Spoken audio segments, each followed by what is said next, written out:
வணக்கம். இது ஐபிசி தமிழின் இன்றைய முக்கிய செய்திகள். முதலில் தலைப்புச் செய்திகள். மன்னார் நீதிமன்ற துப்பாக்கிச்சூடு ஓவியத்தை வெளியிட்டு காவல்துறை மௌனம். சீனாவை தொடர்ந்து அமெரிக்கா பறக்கின்றார் ஜனாதிபதி அனுர. மாணவி கொடுத்த முறைப்பாடு. கட்டுநாயக்கா விமான நிலையத்தில் சிக்கிய ஆசிரியை. வடமராட்சி கடற்பகுதியில் கரையொதுங்கிய மற்றுமொரு மிதவை. நூற்றுக்கணக்கான அரச உத்தியோகத்தர்கள் தொடர்பில் வெளியான அதிர்ச்சி தகவல். கிளிநொச்சியில் இருந்து ஜனாதிபதிக்கு பறந்த அவசர கடிதம். இன்றைய வானிலை அறிக்கை. விடுக்கப்பட்டுள்ள எச்சரிக்கை.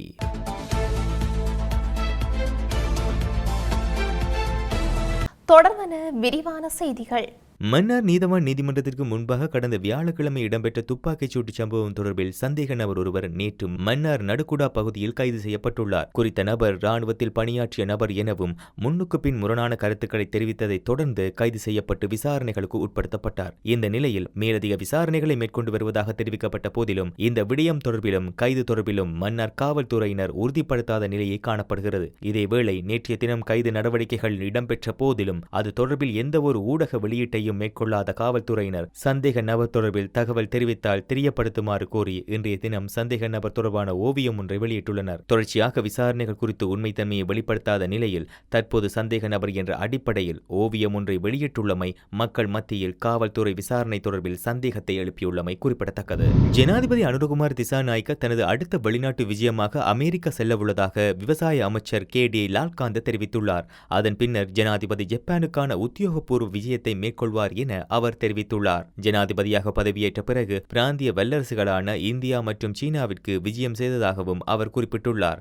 உலகின் அனைத்து நாடுகளுடனும் பொருளாதார மற்றும் கலாச்சார உறவுகளை மேம்படுத்தும் வகையில் இந்த விஜயங்கள் மேற்கொள்ளப்படும் என அவர் தெரிவித்துள்ளார். வெளிநாட்டிலிருந்து நாடு திரும்பிய ஆசிரியர் ஒருவர் கட்டுநாயக்கா சர்வதேச விமான நிலையத்தில் கைது செய்யப்பட்டுள்ளார். 16 வயது மாணவி ஒருவரை தகாத செயற்பாட்டிற்கு உட்படுத்திய குற்றச்சாட்டின் கீழ் ஆசிரியை கைது செய்யப்பட்டுள்ளதாக காவல்துறையினர் தெரிவித்துள்ளனர். சந்தேக நபரான ஆசிரியை மொரட்டுவ நீதவான் நீதிமன்றத்தில் இன்று ஆஜர்படுத்தப்பட்ட நிலையில் எதிர்வரும் 24ஆம் திகதி வரை விளக்கமறியலில் வைக்க நீதவான் நிமாலி மந்திரி நாயக்க உத்தரவிட்டுள்ளார். மொரட்டுவ கல்தமுள்ள பகுதியைச் சேர்ந்த 43 வயதுடைய 2 பிள்ளைகளின் தாய் ஒருவரே விளக்கமறியலில் வைக்கப்பட்டுள்ளார். கல்தமுள்ளவில் உள்ள தனது வீட்டில் மேலதிக வகுப்பு நடாத்துவதற்காக பாதிக்கப்பட்ட மாணவியை அழைத்துள்ளார். இதன்போது தகாத காணொலிகளை காண்பித்து துஷ்பிரயோகத்திற்கு உட்படுத்தியதாக குற்றம் சாட்டப்பட்டுள்ளது.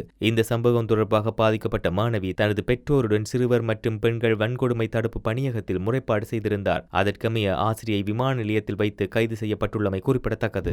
வடமராட்சி கிழக்கு கட்டுக்காடு கடற்கரையில் மிதவை ஒன்று கரையொதுங்கியுள்ளது. கடலில் நிலவும் கடுங்காற்றால் குறித்த மிதவை கரையொதுங்கி இருக்கலாம் என்று சந்தேகிக்கப்படும் அதேவேளை சம்பந்தப்பட்ட அதிகாரிகளுக்கும் சம்பவம் தொடர்பில் தெரியப்படுத்தப்பட்டுள்ளது. இதனை அடுத்து பொதுமக்களின் உதவியோடு மிதவையை மீட்கும் பணியில் கடற்படையினர் ஈடுபட்டுள்ளனர். கரையொதுங்கிய மிதவையை ராணுவம், கடற்படை, பொதுமக்கள் என பலர் பார்வையிட்டு வருகின்றனர். அண்மை காலமாக வடமராட்சி கிழக்கின் பல பகுதிகளிலும் மிதக்கும் கூடாரங்கள், மிதவைகள் போன்றன கரையொதுங்குகின்றமை குறிப்பிடத்தக்கது.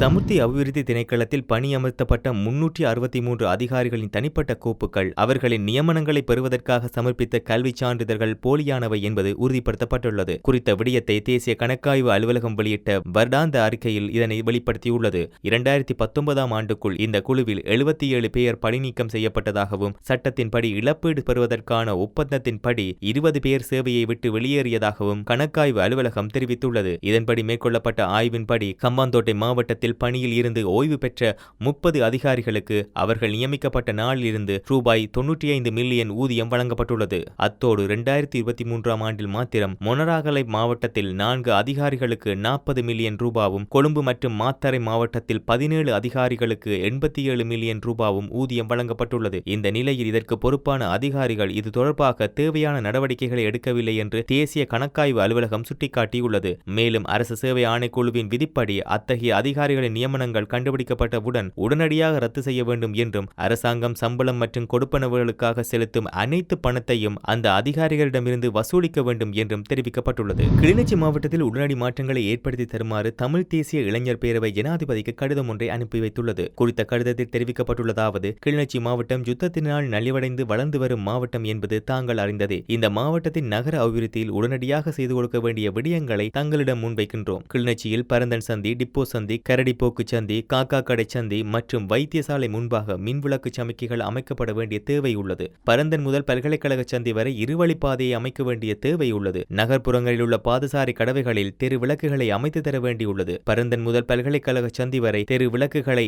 A9 வீதியில் அமைத்து தர வேண்டிய தேவை உள்ளது. கிளிநொச்சி நகரில் சுற்றுவட்டம் ஒன்றை அமைத்து மணிக்கூட்டு கோபுரம் ஒன்றை அமைத்து நகர வசதிகளை ஏற்படுத்தி தாருங்கள். மேற்படி விடயங்களை மேற்கொண்டு தருவதன் மூலம் போக்குவரத்து நெரிசல் மற்றும் விபத்துக்களை தவிர்க்க முடியும் என எதிர்பார்த்து இந்த கோரிக்கையை விடுகின்றோம். பொருத்தமான நடவடிக்கைகளை எடுத்து மாவட்டத்தில் மேலதிக அபிவிருத்திகளை செய்ய நடவடிக்கை எடுக்க உதவுமாறு கோருகின்றோம் என தெரிவிக்கப்பட்டுள்ளது. வடக்கு, வடமத்திய, கிழக்கு, ஊவா மற்றும் மத்திய மாகாணங்களில் மழையுடன் கூடிய காலநிலை மேலும் தொடரும் என வளிமண்டலவியல் திணைக்களம் எதிர்வு கூறியுள்ளது. குறித்த விடயத்தினை வளிமண்டலவியல் திணைக்களம் இன்றைய தினம் வெளியிட்டுள்ள அறிக்கையில் குறிப்பிட்டுள்ளது. இதன் அடிப்படையில் வடக்கு, கிழக்கு, வடமத்திய, ஊவா மற்றும் தெற்கு மாகாணங்களில் அவ்வப்போது மழை அல்லது இடியுடன் கூடிய மழை பெய்யக்கூடும் எனவும், கிழக்கு மற்றும் ஊவா மாகாணங்களிலும் கம்பாந்தோட்டை மாவட்டத்திலும் சில இடங்களில் 150 மில்லிமீட்டருக்கும் அதிகளவான பலத்த மழை பெய்யும் எனவும் எதிர்பார்க்கப்படுகின்றது. வட மாகாணத்திலும் மாத்தளை, நுவரேலியா, பொலனறுவை, காலி மற்றும் மாத்தறை மாவட்டங்களிலும் சில இடங்களிலும் 100 மில்லிமீட்டருக்கும் அதிகமான பலத்த மழை பெய்யும் என எதிர்பார்க்கப்படுகின்றது. மத்திய மலைகளின் கிழக்கு சரிவிலும் வடக்கு, வடமத்திய, கிழக்கு மற்றும் வடமேற்கு மாகாணங்களிலும் ஹம்பாந்தோட்டை மற்றும் மொனராகலை மாவட்டங்களிலும் அவ்வப்போது 30 தொடக்கம் 40 கிலோமீட்டர் வேகத்தில் ஓரளவு பலத்த காற்று வீசக்கூடும் எனவும் தெரிவிக்கப்பட்டுள்ளது. மேலும் இடியுடன் கூடிய மழை பெய்யும் வேளைகளில் அந்த பிரதேசங்களில் தற்காலிகமாக பலத்த காற்று வீசக்கூடும் எனவும், மின்னல் தாக்கங்களினால் ஏற்படக்கூடிய பாதிப்புகளை குறைத்துக் கொள்ள பொதுமக்கள் தேவையான முன்னெச்சரிக்கை நடவடிக்கைகளை எடுக்குமாறு வளிமண்டலவியல் திணைக்களம் கோரிக்கை விடுத்துள்ளமை குறிப்பிடத்தக்கது.